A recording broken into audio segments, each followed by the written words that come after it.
Hello heroes, new year రోజు థియేటర్కి వెళ్ళి సైకో సిద్ధార్థ్ మూవీ చూసి ఏం సినిమారా ఇది అనిపించిందా, లేక అబ్బా కొత్తగా ట్రై చేశాడనిపించిందా అనేది చూస్తే సైకో సిద్ధార్థ్ మూవీ జనవరి 1వ తేదీ రిలీజ్ అయింది. ఇక ఈ మూవీ కామెడీ రొమాంటిక్ జోనర్ చెందింది. ఇందులో హీరోగా నందు యాక్ట్ చేశారు.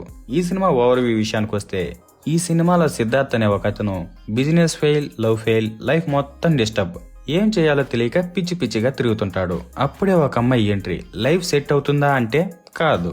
ఇక్కడి నుంచి సినిమా మొదలవుతుంది. యాక్టింగ్ గురించి మాట్లాడుకుంటే హీరో ఎఫర్ట్స్ అయితే చాలా బాగా పెట్టాడు. కొన్ని సీన్స్ నేచురల్ గా అనిపిస్తాయి, కానీ హీరో ఒక్కడే యాక్టింగ్ చేస్తే సరిపోదు అనేలా ఈ సినిమా ఉంటుంది.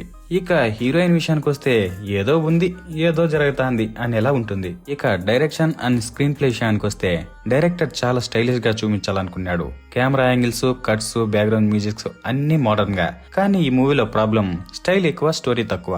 దాంతోపాటు మూవీ ఓపెనింగ్ గురించి మాట్లాడుకుంటే ఒక క్యూరియాసిటీతో ఓపెన్ చేశాం అనేలా మూవీని ఓపెన్ చేశారు.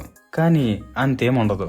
ఫస్ట్ 30 నిమిషాల దాకా సినిమా చూడడానికి విసుగొచ్చేస్తుంది. తరువాత 1 గంట వరకు సినిమా బాగుంది, చూడొచ్చు అనేలా ఉంటుంది. తిరిగి ఎండింగ్ విషయానికి వస్తే స్టార్టింగ్ లో మనకు అనిపించినట్టు ఈ సినిమా తిరిగి విసుగు పుట్టిస్తుంది.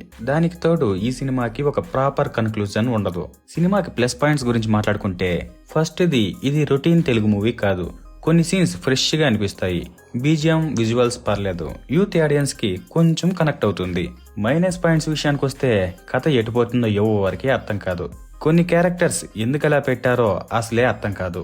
ఫ్యామిలీ ఆడియన్స్ కి అయితే ఇది అస్సలు సెట్ కాదు. మూవీని చాలా ల్యాగ్ చేసినట్టు అనిపిస్తుంది. పోస్టర్ చూసి అర్జున్ రెడ్డి మూవీ స్టైల్లో ఉంటుందనుకుంటారు, కానీ అంత లేదు. దానికి తోడు మూవీ ఎండింగ్ సరిగ్గా క్లోజ్ చేయలేదనిపిస్తుంది. అందులో ఉన్న ఒక మెయిన్ పాయింట్ అసలు ఎందుకు వదిలేశారనేది ఎవరికి అర్థం కాదు. మై హానెస్ట్ రేటింగ్స్ ఈ మూవీకి 5కు 2. ఇక ఫైనల్ గా సైకో సిద్ధార్థ్ అనేది ఒక కన్ఫ్యూజ్డ్ మైండ్ తో పుట్టిన సినిమా. కొత్తగా ట్రై చేశాడు, దానికి మార్క్స్ ఇవ్వచ్చు. కానీ ఆడియన్స్ ని ఎంటర్టైన్ చేయడంలో ఫెయిల్ అయ్యారు. క్యూరియాసిటీ ఉంటే ఒకసారి చూడొచ్చు, లేకపోతే స్కిప్ చేసినా పెద్ద నష్టం లేదు. ఇక మీకు ఈ సినిమా నచ్చిందా, లేక నాకే అలా అనిపించిందా అనేది కామెంట్లో చెప్పండి. హానెస్ట్ తెలుగు రివ్యూస్ కోసం మన ఛానల్ని సబ్స్క్రైబ్ చేసుకోండి. Okay, bye bye.